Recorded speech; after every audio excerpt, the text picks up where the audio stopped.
Hola mis queridos estudiantes de quinto de secundaria, soy Liz Valdés, su maestra de matemáticas. Sean todos bienvenidos a su resumen semanal. Recuerda preparar tu área de trabajo desinfectando todo lo que vayas a utilizar y lavando bien tus manos con agua y jabón y así evitar los contagios del COVID. Te recomiendo que tengas a mano todos los materiales de trabajo que necesites para que puedas anotar todo aquello que te genere interés y te despierte aprendizaje. Antes de continuar, presta completa atención a las asignaciones siguientes. Es importante higienizar tus manos con agua y jabón y prepara tus libros y herramientas de trabajo junto a la actitud correcta para aprender.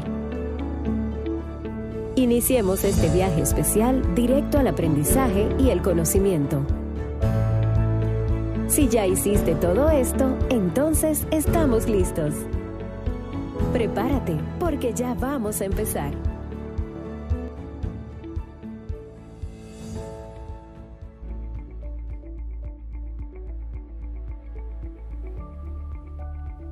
Durante esta semana estuvimos trabajando con la adición de vectores mediante el método del paralelogramo y el método del polígono. También conocimos el concepto de dirección de un vector y cómo podemos determinarla. Y además, conocimos y representamos los vectores en el espacio o plano de 3 dimensiones. En el día de hoy reforzarás con mucha mayor facilidad todos estos conceptos. Recuerda que estos conocimientos te ayudarán a realizar tu proyecto final, que es hacer un reportaje acerca de la salud integral y bienestar en tiempos de pandemia. Te sugiero que vayas avanzando en su realización para que puedas entregarlo en el tiempo establecido. Ahora, te invito a realizar una revisión de los conceptos que hemos desarrollado mediante las competencias específicas trabajadas hasta el momento. Esta revisión será tu propia autoevaluación, donde podrás determinar por ti mismo cuánto has aprendido. Acompáñame a ver los detalles. El método del paralelogramo consiste en colocar los vectores a sumar de tal modo que los orígenes coincidan y formar segmentos paralelos a cada vector, formando así un paralelogramo y trazar su diagonal desde el origen común hasta la intersección de las paralelas a los vectores. El vector que sale en la dirección de la diagonal es el vector resultante de la suma de los vectores. El método del polígono consiste en dibujar los vectores a sumar uno a seguida del otro, es decir, se traza el primer vector y al final de este se comienza a trazar el segundo, y así sucesivamente, con todos los vectores a sumar. Y, por último, se dibuja el vector resultante que va desde el origen del primer vector hacia el extremo final del último vector. Ahora, repasemos un ejemplo de cómo efectuar la adición de vectores utilizando el método gráfico del polígono. Sume los vectores A, B y C si el vector A posee un módulo de 3 unidades y forma un ángulo de 30 grados con respecto a la horizontal. Si el vector B posee un módulo de una unidad y forma un ángulo de 130 grados con respecto a la horizontal. Y por último, si el vector C posee un módulo de 2 unidades y forma un ángulo de 70 grados con respecto a la horizontal. Bien, ahora realicemos la suma de estos vectores utilizando el método del polígono. Veamos que tenemos los datos que el vector A es igual a 3 unidades y forma un ángulo de 30 grados con la horizontal. El vector B mide una unidad y forma un ángulo de 130 grados con respecto a la horizontal. Y el vector C mide 2 unidades y forma un ángulo de 70 grados con respecto a la horizontal. Recordando que con el método del polígono, lo que vamos a hacer es graficar cada vector, o sea, comenzamos con el primer vector partiendo del origen de coordenadas. En este caso, como notamos, tiene una abertura de 30 grados y mide 3 unidades. Representamos nuestro primer vector y el segundo vector lo vamos a representar a seguida del primero. O sea, donde termino el primero, comienzo el segundo, que en este caso es el vector B con una medida de una unidad y 130 grados con la horizontal. Luego graficamos o representamos el vector C, que mide 2 unidades y forma 70 grados con la horizontal. Como ven, el vector C se grafica partiendo del final del vector B. Y luego que tengo ya los 3 vectores en el gráfico, uno a seguida del otro, A, B y C, entonces trazamos la resultante desde el origen de coordenadas hasta el final del último vector. Y de esta manera obtenemos la resultante de sumar los vectores por el método del polígono, que en este caso es igual a 5 unidades.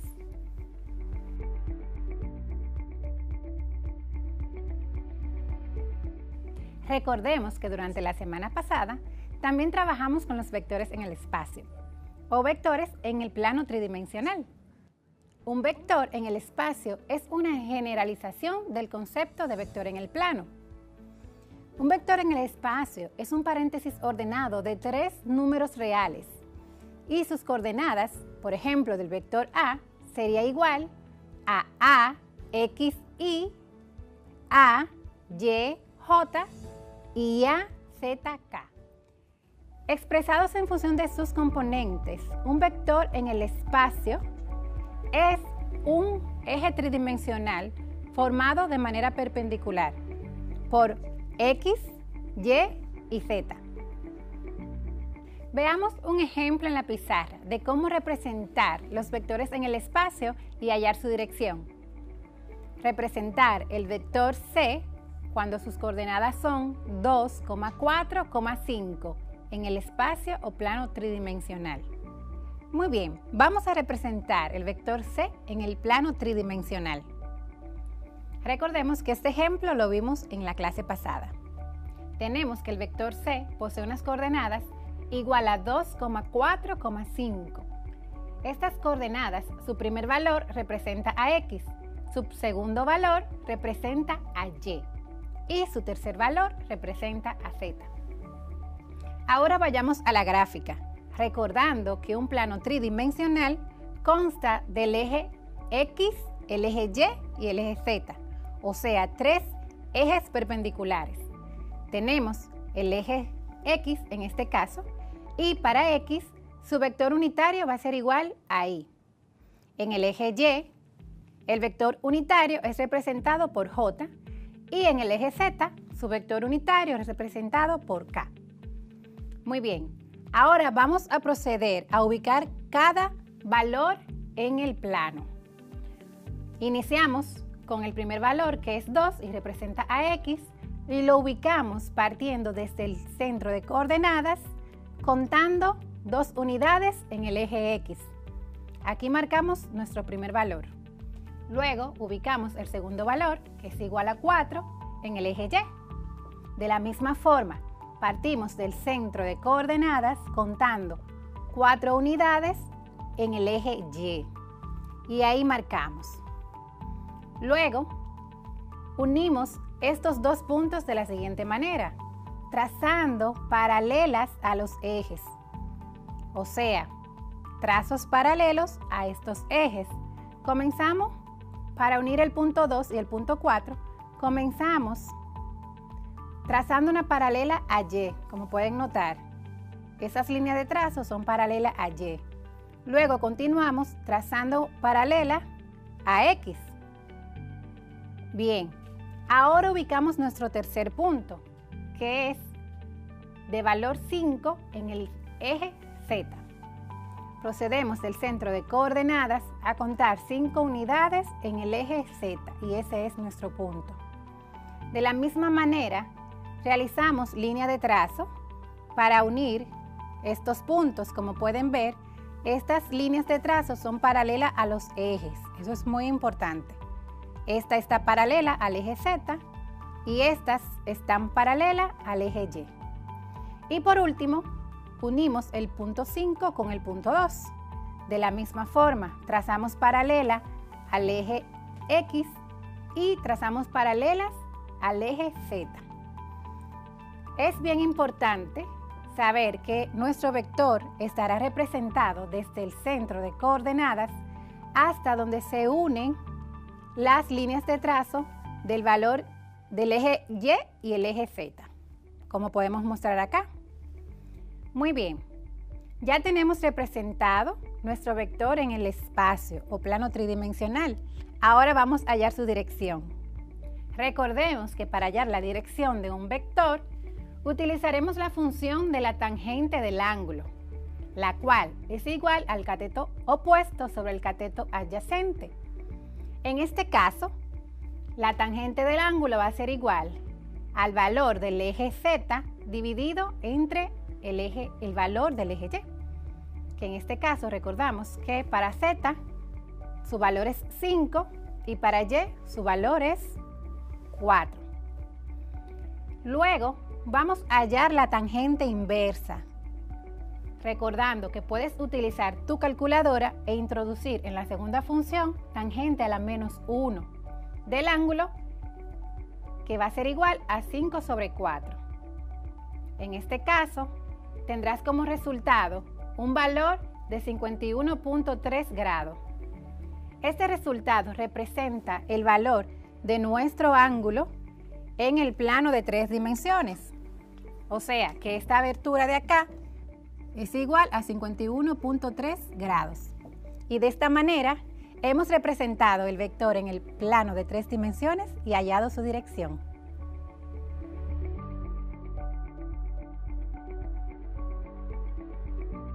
Hemos llegado al final del resumen. Te invito a que en la medida de lo posible puedas discutir con tus compañeros y tu maestro guía estos conocimientos. Ten pendiente que cuanto más practiques, más familiarizado estarás con el tema.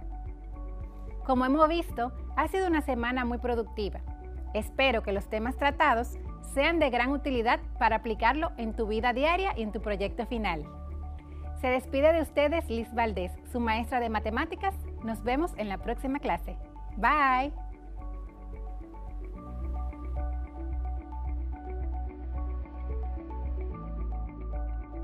Bienvenidos a nuestro acostumbrado resumen semanal de lengua española. Yo soy Ana Paola Félix, tu docente de 5º grado de secundaria.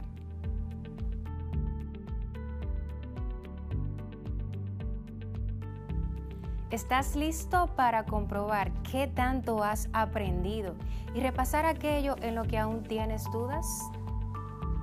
Toma tu cuadernillo, tu cuaderno de apuntes, tu lápiz, tus lapiceros, para que juntos repasemos lo trabajado en la clase anterior. Con los temas abordados durante esta semana, perseguimos que pudieras diferenciar el reportaje que lees de otro tipo de texto, partiendo de su intención, su estructura y las marcas lingüísticas que le son propias. Repasemos juntos los instantes más importantes de lo trabajado esta semana. En nuestro primer encuentro de este nuevo año, analizamos los textos literarios. Aprendimos a qué hacen referencia, los clasificamos y los identificamos. ¿Qué es un texto literario? Bueno, el texto literario es aquel que en su escrito prioriza la parte estética y poética, dejando a un lado la objetividad y su realidad. Este emprende un estilo subjetivo, permitiendo la creación de escritos utilizando la imaginación y el pensamiento libre. Contienen características específicas de los géneros literarios.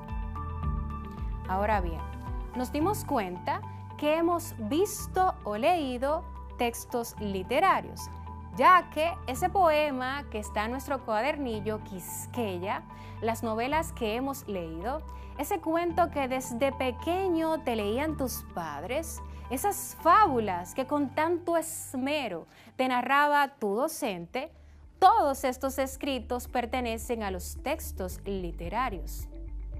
El texto literario está conformado por 3 tipos, los cuales son el narrativo, el lírico y el dramático.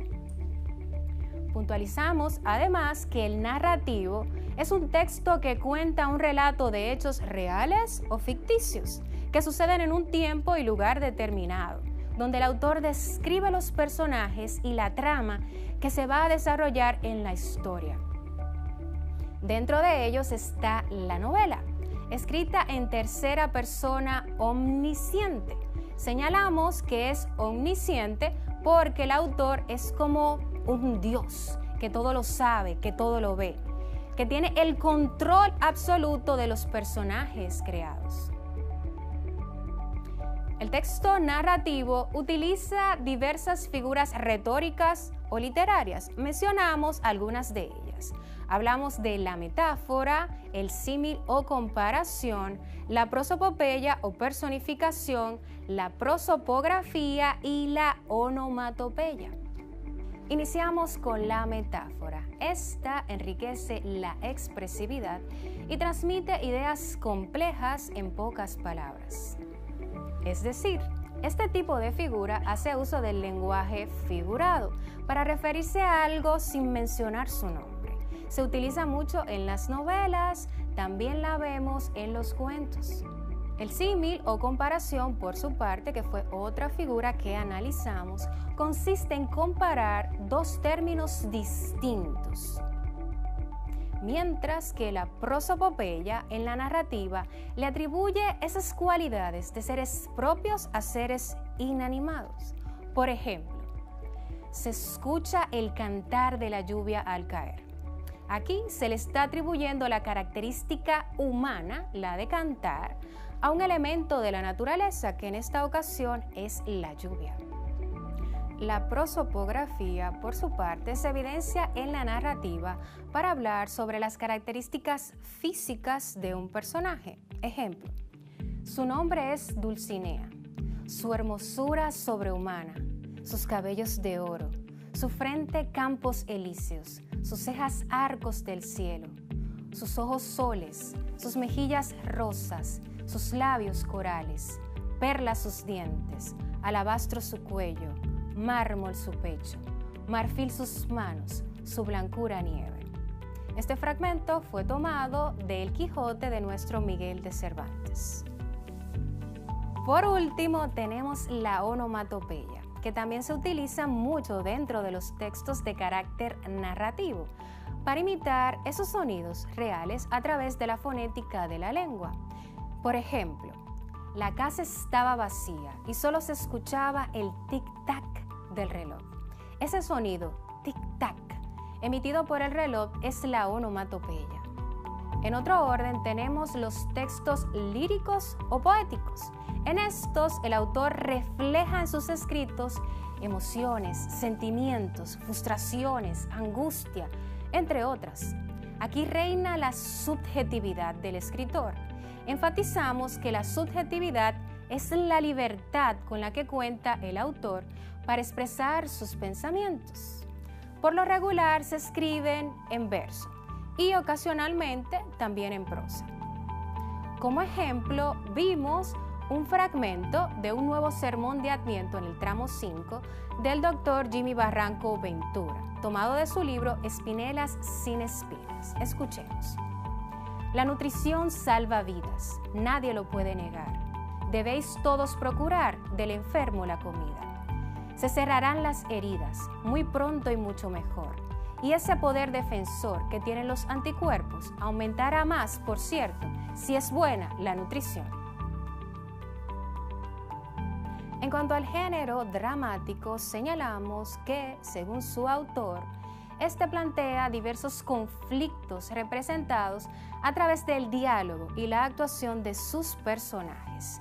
Por ejemplo, una obra de teatro puede estar escrito en verso o en prosa y su finalidad es ser presentado en público. Están divididos en 3 grandes grupos: el drama, la tragedia y la comedia.